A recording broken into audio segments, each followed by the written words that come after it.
আমি কিভাবে সহিহ আকীদার অনুসারী হতে পারবো?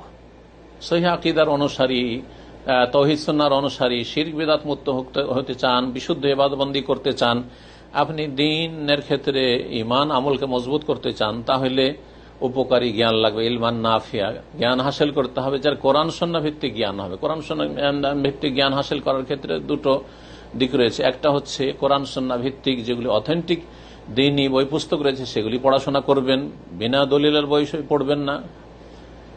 আর যারা কোরআন সুন্নাহর ভালো আলেম, যারা দলিলের সাথে কথা বলে, ওই সব উলামায়ে কেরামদের দ্বীনি আলোচনা শুনতে হবে, ইলম হাসিল করবেন, আর তারপরে সঠিক ইলমের ভিত্তিতে আমল করবেন। ইনশাআল্লাহ তাআলা আপনি সহিহ আকীদার অনুসারী হতে পারবেন। সূরা আসরের তাফসীর শুনবেন অথবা পড়বেন, আর তারপরে আমল করবেন। 4টি কাজের কথা ওখানে বলা হয়েছে।